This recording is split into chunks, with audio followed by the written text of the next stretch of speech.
बिस्मिल्लाहिर्रहमानिर्रहीम। अस्सलाम वालेकुम टू एवरीवन। आप सबको हम वेलकम कहते हैं। अ, मेरी तबीयत भी ठीक नहीं है।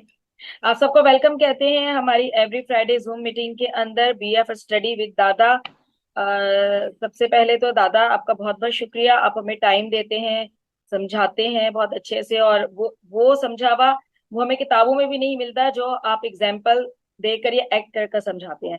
इसके साथ हमारे साथ डॉक्टर रितु माशाल्लाह सबकी फेवरेट है और बहुत अच्छे से समझाती हैं। अभी वो भी थोड़ी देर में आ जाएंगी। तो अम्मा जी अम्मा बोलिए, जी, अम्मा जी। अम्मा जी सही है जी, ठीक है। अभी हमारी अम्मा जी भी आ जाएंगे। हम सबकी जो अम्मा जी हैं पूरे पाकिस्तान की, पूरी इंडिया की, डॉक्टर रितु। तो और इसके साथ आज हमारे साथ गेस्ट स्पीकर मौजूद हैं, डॉक्टर शबनम है पाकिस्तान से। तो आज की जो हमारी मेडिसिन है वो है 29 मेडिसिन है बीएफआर की, जिसका नाम है स्टार ऑफ बेथलम। थोड़ा सा मैं एक दो की पॉइंट बताती हूँ, फिर हम अपने गेस्ट स्पीकर की तरफ चलते हैं। जी दादा, इजाजत है आपकी? हाँ जी, हाँ जी। ठीक है। ग्रीन मैंने, सिग्नल। हाँ, मैंने जो है वो जितना सीखा है वो एक ही पॉइंट से मुझे चीजें याद रह जाती है स्टार ऑफ बेथलम के। मेंटल, फिजिकली शॉक, अगर हम देखें तो ये शॉक की बहुत ग्रेट रेमेडी है। ठीक है, यानी कि आपको अगर मेंटल शॉक हो रहा है किसी भी वजह से, किसी का दिल टूट गया हो, कोई रिलेशनशिप में था, कोई अपने मतलब किसी की डेथ हो जाए, या किसी का ब्रेकअप हो जाए, या किसी भी मतलब फेलियर हो जाए, किसी भी किस्म का शौक जो वो एक्सपेक्ट नहीं कर रहा हो लाइफ में अपने, तो उसके जो भी आपके बॉडी के ऊपर असरात आते हैं, हम उसमें स्टार ऑफ बेथलम को सोप को दे सकते हैं। इसको शॉर्ट में सोप कहा जाता है। इसके क्या साइड इफेक्ट्स आ रहे होते हैं कि आपका जो है वो हर टाइम उदास रहना, मूड स्विंग हो जाना, ठीक है, किसी काम में दिल नहीं लगना, या आपके मसल्स में खिंचाव होना, या शौक की बात ऐसा होता है कि हमारा स्टमक डिस्टर्ब हो जाता है। ठीक है, तो ये जो आपके बॉडी के ऊपर शॉक के असरात आ रहे होते हैं, चाहे वो फौरी हो या देर से असरात आ रहे हो, तो उसके लिए ये बेस्ट मेडिसिन है। हमारी अम्मा जी आ गई हैं, वेलकम मैम। तो मैंने आपका मैं स्टार ऑफ कह रहे नहीं। बेथलेहम को हमें एक एक टाइप की स्टेपिस कह सकते हैं। जी जब किसी ने बिना कारण हमको डांट दिया है और हम अपना गुस्सा दबा देते हैं, जी तो जी। यहाँ भी स्टार ऑफ बेथलेहम अच्छा रिजल्ट देती है। हाँ, यानी कि ठीक है, सप्रेस्ड आगे। इमोशनल शॉक है।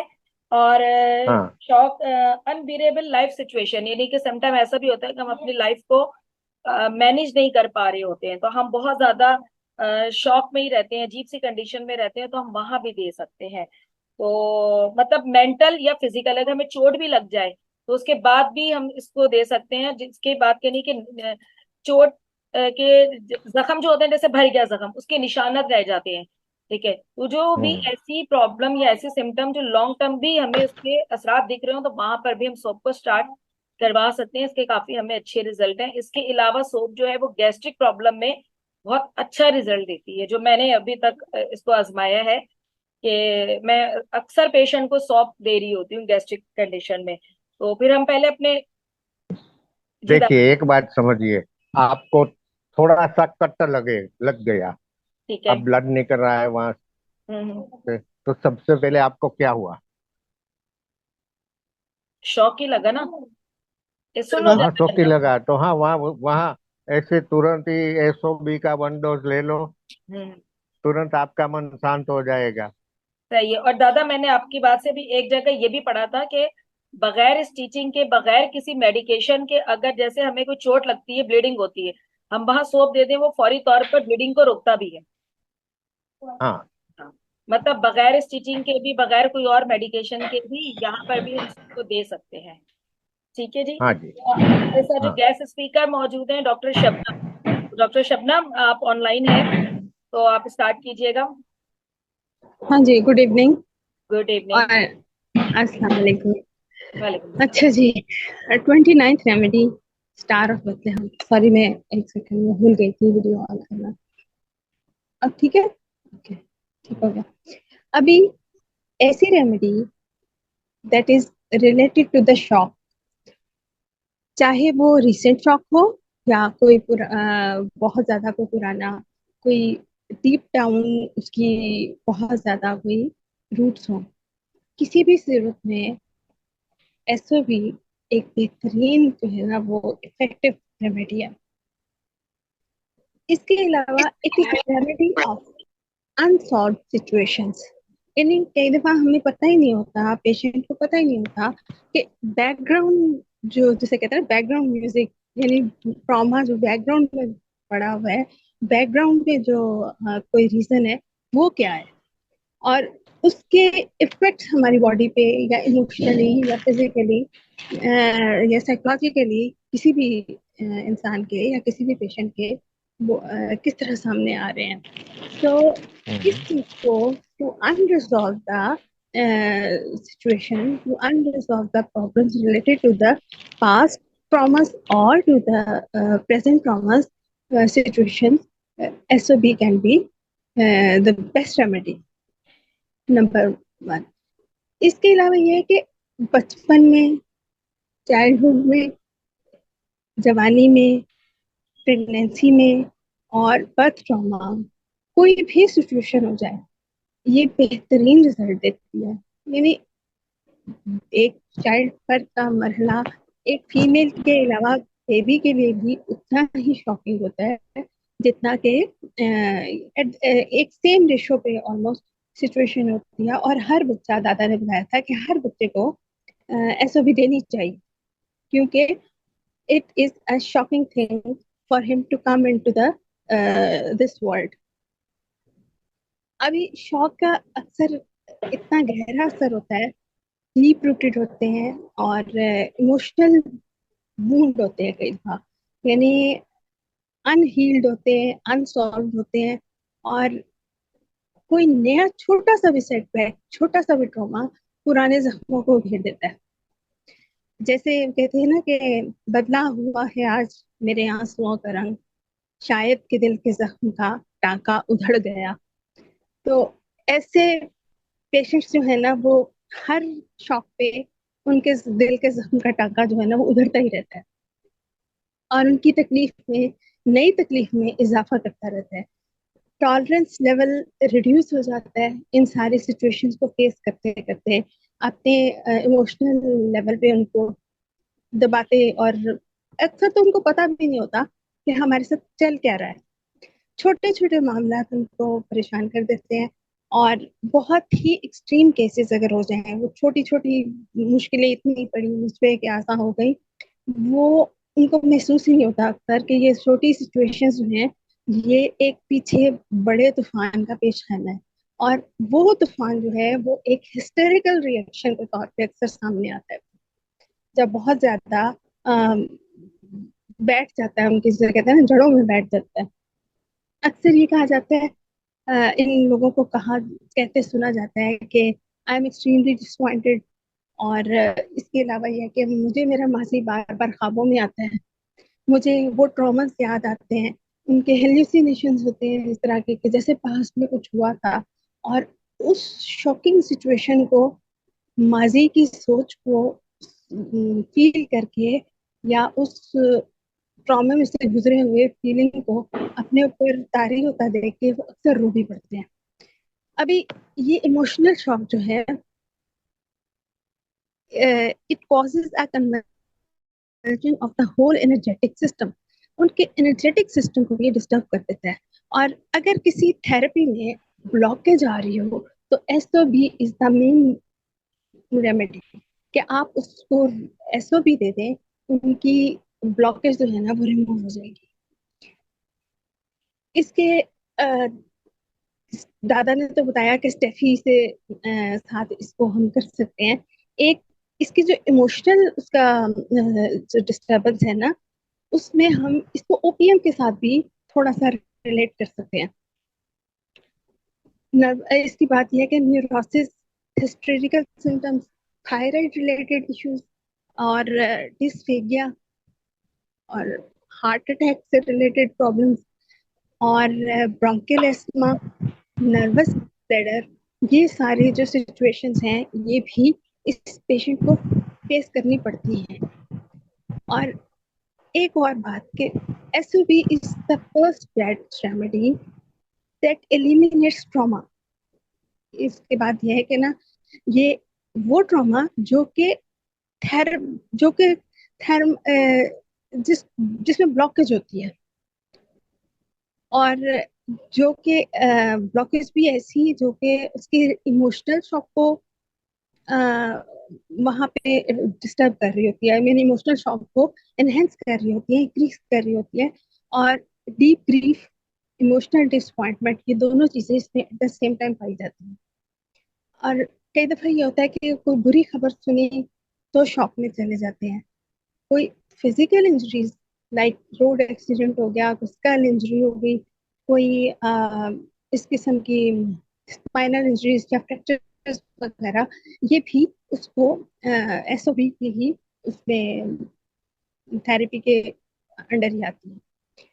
मेरा अपना एक केस है, मेरे पास एक पेशेंट थे, उनकी मिसेस ने मुझे कहा कि मेरे हस्बैंड की चाइल्डहुड ट्रॉमास हैं, कि उनके मदर फादर में कोई प्रॉब्लम थी, आपस में अंडरस्टैंडिंग नहीं थी, और वो मदर को गुस्सा आता था तो वो उठा के पटक देती थी बच्चे को, और बाप को गुस्सा आता था तो बिल्कुल बेचारे वो रोलिंग स्टोन बनाया हुआ था। उसको वॉलनट और एसओबी देने के बाद 1 महीने के बाद उसकी बीवी कहती है, आपने तो मुझे दुनिया में दोबारा जिंदा कर दिया। वो इतना अच्छा रिजल्ट मिला, और हिज फाइन। और वो जो जिस तरह के उसको रातों को उठ उठ के वो एक आती थी ना, कि मुझे अपने बचपन के ख्वाब आ रहे हैं, कि मुझे मेरे पेरेंट्स मिस ये कर रहे हैं, मेरे साथ मुझे उठा उठा के पटक पटक रहे हैं। तो वो सारी सिचुएशन बहुत अच्छे से कवर हो गई इसके साथ।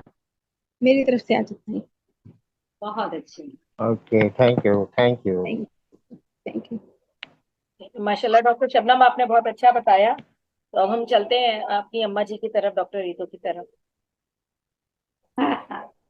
ये आपने और दादा ने मिलके रिकी वाला नाम रख दिया है अम्मा जी। मैं डॉक्टर रीतू कह रहे नहीं, आपने अम्मा जी बोलना है, तो बस जब दादा ने बोल दिया तो बस वो तो फिर सर आंखों पर सारे हुक्म।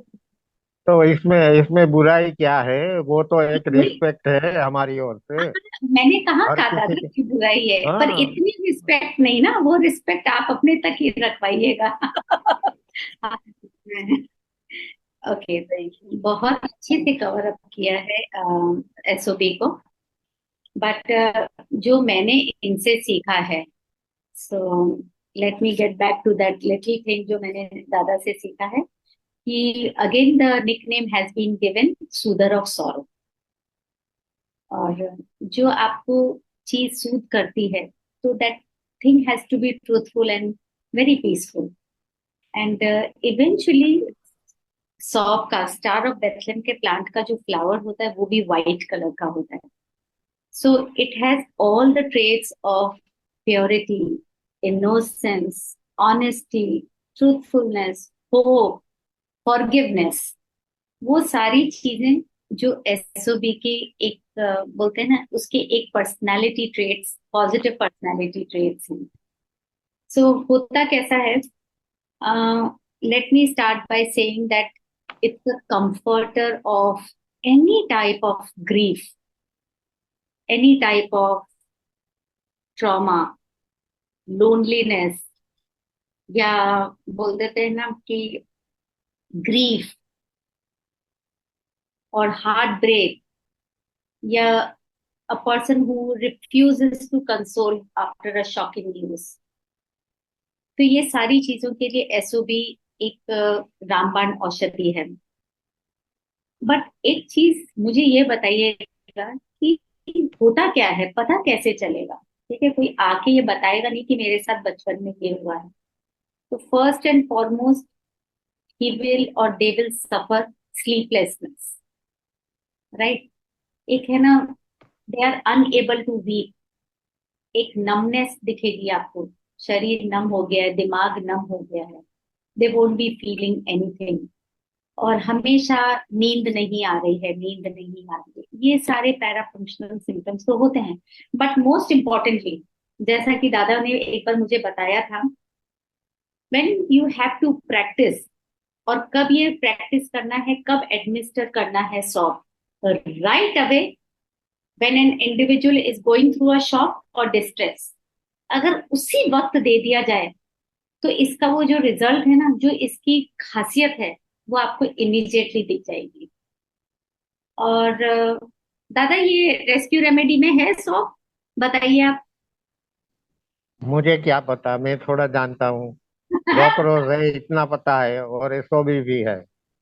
ठीक है, ये सवाल इन्होंने मुझसे किया था कि आप मैडम हाँ। बताइए इसके अंदर सौब है या नहीं है।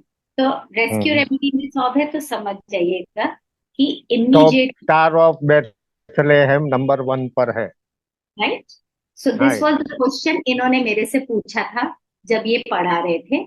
और तब मैं चुप थी, मेरे को पता था कोई भी बेवकूफी भरा आंसर दूंगी डांट पड़ने वाली, तो मैं चुप रहती थी, अक्सर सवाल बहुत करती थी, आंसर के टाइम पे चुप रहती थी। सो then it makes a sense that you should administer SOB the moment the person is going through a shock or any sort of distress, वो उसी वक्त लग जाती है। अदरवाइज क्या होता है कि with years it becomes chronic. अगर हमने उस वक्त नहीं दिया तो बोलते ना, एक के बाद एक के बाद एक के बाद शॉक लगते चले जाते हैं और वो क्रॉनिक सिचुएशन पहुंच जाती है। फिर हमें बहुत टाइम लगता है मेंटल सिचुएशन इससे निकलने में। सो ये हमेशा ध्यान रखिएगा कि कोई भी तरह का शॉक हो, अगर चाइल्ड बर्थ हो, जैसे ही बच्चा पैदा कर देती है माँ, सबसे पहले सौंप दो। That's one remedy which will help her come out of the shock. बच्चे को भी आप आराम से एक बूंद लेकर पानी में डाल के चटा सकते हैं। मैं बिंदास बोलती हूँ कि नए बॉर्न बच्चे को भी आप ये चटा सकते हैं, to let it come out of the shock. वो जो शॉक होता है ना, जिससे वो बाहर निकलता है, माँ के पेट से बाहर निकलता है और रोता है, बच्चा जब रोता है, वो भी एक तरह का बहुत बड़ा शॉक है, लाइफ का सबसे बड़ा रादर शॉक है। तो ये सर्कमस्टेंसेस तो हमें पता है। साथ में ये जरूर समझ लीजिएगा, this is not a substitute of any medical therapy, but definitely it will facilitate the cure, it will facilitate the recovery process. जो मेडिकल फैसिलिटी चल रही है चलने दीजिएगा। जैसे अभी मैंने बताया था, मेरे घर में गेस्ट आए थे, मेरे सामने 10 मीटर की दूरी पे भी नहीं बैठे थे, उनको हार्ट अटैक आ रहा है, मुझे दिख रहा है, पसीने पसीने हो गए हैं, आंखें फेर ली थी, लिटरली उन्होंने शरीर अपना एकदम ढीला मेरे पर छोड़ दिया था। बट अगर मैं दिखाऊंगी कि मेरे घर में जगह जगह पे आरआर और 108 कैसे पड़ी है, so again there is a sob in it. Immediately 5-5 minute के अंतराल पे बिना सोचे समझे 4-4 बूंद दिया। मुझे मालूम था कि इनको ले जाना है hospital, but again why, to facilitate the recovery. अगर ये वाली रिकवरी मैंने इनकी बचा ली, तो जो शॉक वाली रिकवरी है वो वहां नहीं लगेगी। दैट वाज वन रीजन कि हॉस्पिटल जाने के बाद भी जो एक बोलते हैं ना हार्ट अटैक था, उससे वो बहुत जल्दी उभर गए थे। सो कोई मेडिकल थेरेपी को मैं सब्स्टिट्यूट नहीं कर रही हूँ यहाँ पे, but I am facilitating what the recovery process, right. तो सॉप का सबसे बड़ी खूबी ये है। और दूसरी चीज कैसी होती है इसके अंदर, और ये होता क्यों है, क्योंकि जब हमें शॉक लगता है ना, तो हमारा माइंड शट हो जाता है। माइंड शट हो जाता है तो जो कॉन्शियसनेस ऑफ माइंड है, it is not able to accept the situation. जब वो सिचुएशन जब वो सिचुएशन एक्सेप्ट नहीं कर रही है बॉडी, तो या तो आपका बॉडी नम हो जाएगी, या आपका बोलना निकलना बंद हो जाता है। कभी होते ना, मैं इतनी शॉक में थी मुझसे बोला नहीं जा रहा था। So that is again a sob. अब क्या होता है, समटाइम्स कुछ पेशेंट्स ऐसे होते हैं, they suffer numbness and in a lighter pain हम उसे कह सकते हैं कि ये नमनेस है उनमें। क्यों है? क्योंकि वो चेयरफुल अपना एटीट्यूड दिखाते हैं। क्यों दिखाते हैं? कि जो सामने वाला फेस कर रहा है, उनको लगता है कि मेरी तरह ही उसकी सिचुएशन है, बट मैं सामने वाले को उस सिचुएशन से निकालूं। So they will demonstrate cheerfulness, but back of the mind उनके क्या है, they are also going through the same thing. तब क्या होता है, इंटरनली तो उनको भी ग्रीफ है, but their senses have become numb. they have made their senses so numb so that others cannot see them, others cannot see that grief। तो हमेशा ये मत सोचिए कि जो इंसान बहुत चीयरफुल है उसकी लाइफ में कोई ग्रीफ नहीं होगा। डेफिनेटली ग्रीफ होता है, but their senses have become numb। now when their senses have become numb and they बोलते हैं ना, and they succumb to the vulnerability। vulnerability दो काइंड की होती है। या तो वो which helps you to grow into a better person, into a healthy person. एक वल्नरेबिलिटी होती है जिसके जिसके दौरान आप अपने आप को उसके अंदर दे चुके होते कि अब मेरा कुछ नहीं हो सकता। अब जब आप वल्नरेबिलिटी के अंदर सकम कर जाते हैं, so you withdraw your self from other people. आप अलूफ होने लग जाते हैं, आप किसी की हेल्प नहीं लेना चाहते, और आपने अपने जो सेंटिमेंट्स होते हैं उनको, बोलते हैं ना, कंसील कर दिया है चीयरफुलनेस के पीछे। So that is one thing. You do not let anybody assist you. You do not let anybody guide you. That is one way of getting numb. That is one way of the chronic sob.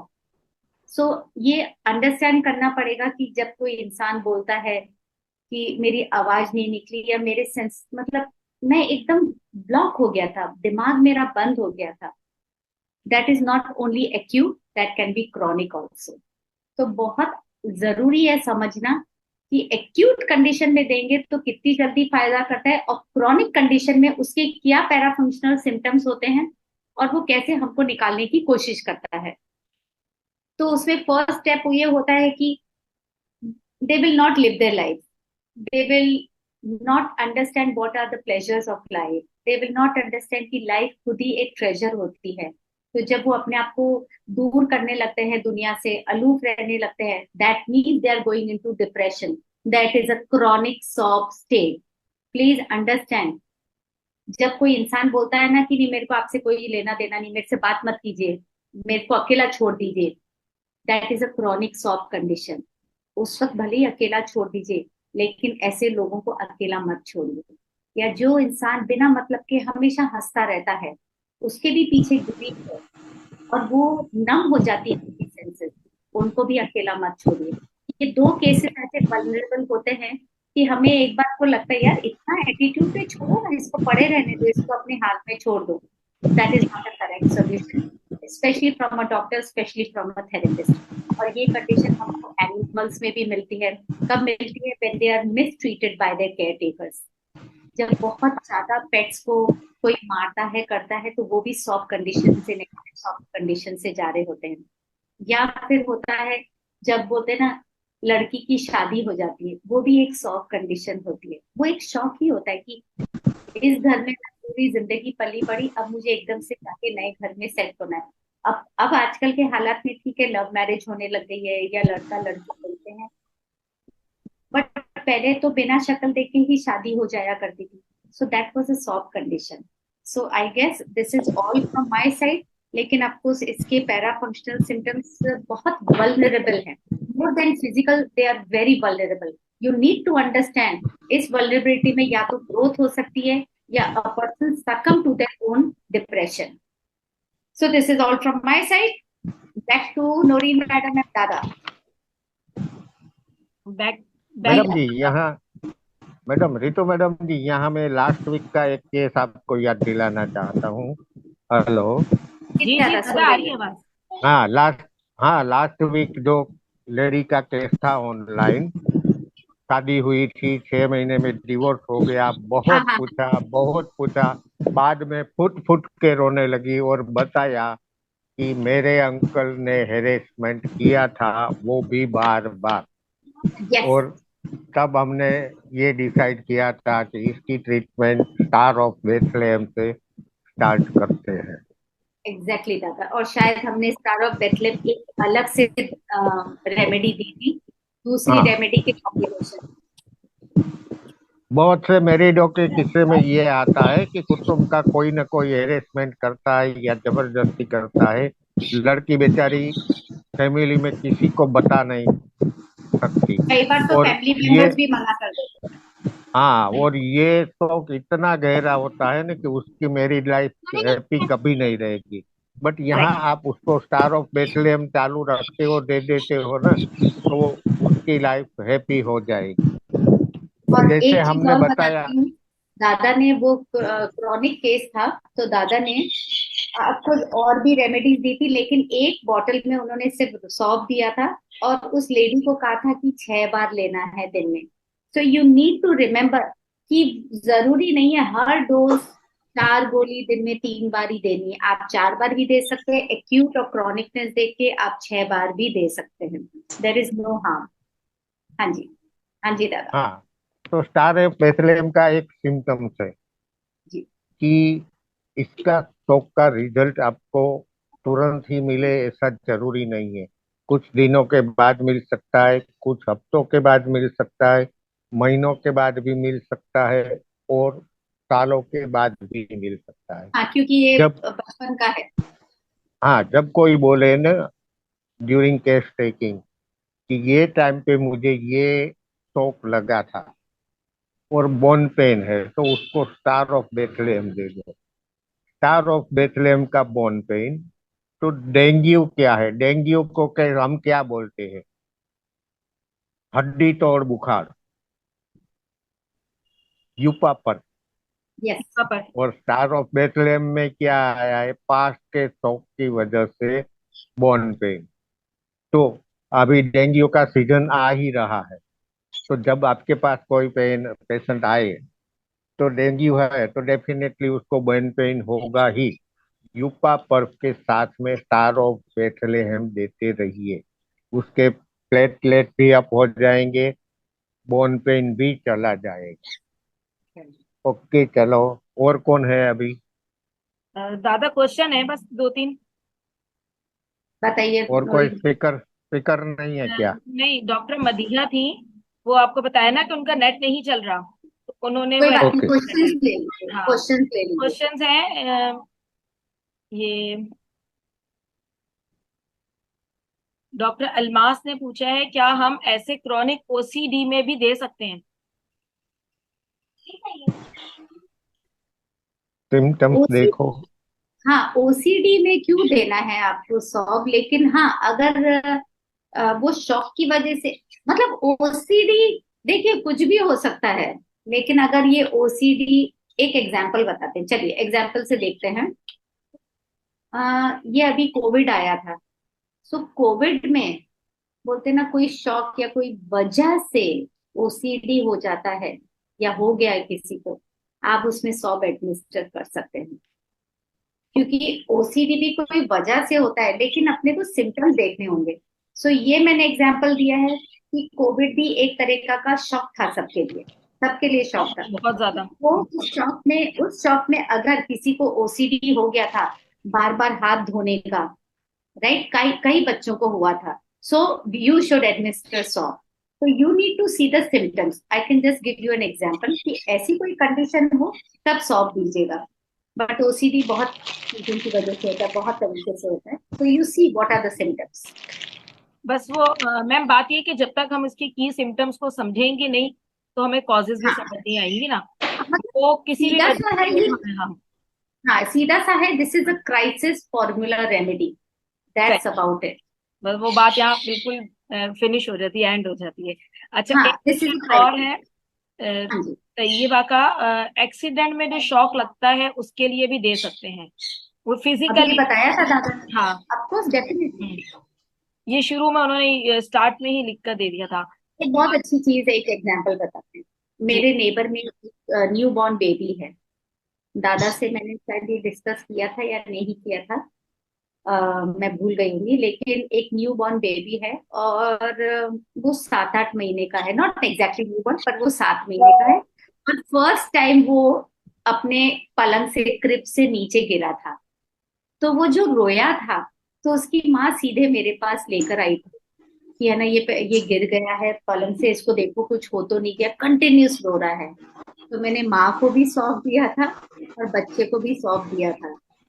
और मैंने उनको बोला, आप मेरे पास बैठो, मेरे चाय का टाइम हो रहा है, हम चाय पीते हैं, ये बच्चा जब तक नहीं है। और बच्चे को मैंने दो दो बार सौंप दिया और उसको खिलौना दे दिया, वो आराम से बैठ के 5 मिनट में खेलना चालू कर दिया। तो you understand, this is a crisis remedy. Immediate effect होता है अगर आप इमीडिएटली शॉक लगे, और अगर आप दे दो बच्चे को, तो बच्चे को भी लगा, माँ को भी लगा, दोनों शांति से अपने घर। अच्छा मतलब है मैम, इसको हम इस तरीके से करें ना, ये। फिजिकली, मेंटली और साइकोलॉजी। देखो, सबसे पहले मेंटल ही लगता है। हम्म। अगर वो फिजिकल लगा है तो सबसे पहले वो वायर्ड है, दिमाग तक वो जी। शॉक गया है। तब जाके वो है ना, आपको दर्द भी लगेगा और आपको घबराहट भी होगी कि मेरी कोई हड्डी तो नहीं टूट गई है या मुझे कुछ हो तो नहीं गया है. So every time the mental symptoms is the primary condition of any physical illness और एनी फिजिकल एक्सीडेंट. तो यहाँ पे भी उस बच्चे को लगा नहीं था, बट वो शॉक के मारे, क्योंकि वो कभी भी माँ की गोद से नीचे नहीं उतरा और आज पलंग से नीचे गिरा, डेफिनेटली लगी होगी, लेकिन वो इतनी सी जगह पे गिरने में इतना दर्द नहीं होता है जितना उसके दिमाग को शॉक लगा था, जो वो आधे घंटे तक रोया. और माँ की घबराहट भी बच्चे को दिखती है, बहुत क्लियरली बच्चे को दिखती है. हमको लगता है कि बच्चा नहीं समझ पा रहा है, और माँ के चेहरे को, माँ की आवाज को एक 6 महीने का बच्चा भी बहुत अच्छे से समझ सकता है. तो माँ की घबराहट से वो और घबराया, और बच्चे की घबराहट से माँ भी घबराई. तो बोथ वर इन शॉक. समझदारी ये थी वो मेरे पास आ गई क्योंकि वो जानती हैं, और मेरी समझदारी ये थी कि मेरे को इतना डंडा ठोका हुआ है दादा ने कि मुझे एकदम ध्यान आ गया था कि मुझे इसको सौंप देना है. आपने भी बहुत अच्छा ये लफ्ज यूज किया, डंडा ठोका हुआ है। हाँ हाँ एकदम, बहुत डांट खाई है, ऐसी बात नहीं है, और अभी भी खा लेती हूँ कई हाँ, बार. कई नौरीन जी, चीज. आप लोगों के साथ मैं इतना स्ट्रिक्ट नहीं हुआ हूँ हम्म, जितना रितु मैडम और भी मेरे एक दो स्टूडेंट थे, बहुत स्ट्रिक्ट रहता हूँ। और आज भी कई बार केस टेकिंग में बोल देते हैं एकदम साइलेंट रहना, मुंह बंद रखना, म्यूट पे रहना, मत बोलना. तो उस्ताद तो उस्ताद होता है ना। क्या इसके अलावा किसी और का कोई क्वेश्चन है? क्या ये मेडिसिन पाकिस्तान में भी मिल सकती है, बेच फ्लावर? जी, जो भी पाकिस्तान से है, हमारी पाकिस्तान में कंपनी है बीएम, बनाती है, एक ही कंपनी है पाकिस्तान की। आप डॉक्टर कलीम से या मुझसे हाँ, रब्ता कर लें। नौरीन जी, फौजी, डॉक्टर फौजी को जरा म्यूट करेंगे. कर दिया, पता नहीं इन्होंने अपने हाँ, आप को अब म्यूट बोलिए, किया। अब बोलिए. नौरीन जी, आपके साथ जी दो स्टूडेंट हुआ करती थी, जी जी। आजकल वो नहीं दिख रही है, ठीक है। और उनका कोई, देखो उनका मोबाइल चोरी हो मेरी, गया था। हाँ, हम्म, देखो मेरी स्टूडेंट आ गई है। अच्छा, सही है। ये आए good noon ma'am. Good evening, कैसी हैं आप? का नाम बता दो। एकदम अच्छी. आप कैसी है? अल्लाह का शुक्र है, अल्लाह का शुक्र है। अच्छा डॉक्टर इमदाद, आप मुझसे कांटेक्ट कीजिएगा, मैं आपको उसकी सारी डिटेल दे दूंगी कि आप किस सिटी से हैं और वहां पर कौन सा अब मेडिकल रैप है अब जो दूसरी आपको ये स्टूडेंट। पहुंचा सकता है ये। ठीक है। अच्छा अच्छा, माशाल्लाह से ये हेलो तो। Ma'am. Hello, how are you? कैसे हो? Good evening. अल्हम्दुलिल्लाह कैसे? अल्हम्दुलिल्लाह, ठीक ठाक। अच्छा, एक क्वेश्चन और है, क्या ये ऐसे पेशेंट को दे सकते हैं जिन्हें कोई शॉक हाँ जी। लगे, 4-5 साल हो चुके हों? मेरे ख्याल से दे सकते हैं, दे देंगे, डॉक्टर जोया ने काफी लेट आराम से दे ज्वाइन सकते किया हैं. है। नहीं नहीं, दे सकते हैं, लेकिन क्या रिजल्ट और कैसे रिजल्ट मिलता है, डिपेंड्स. जी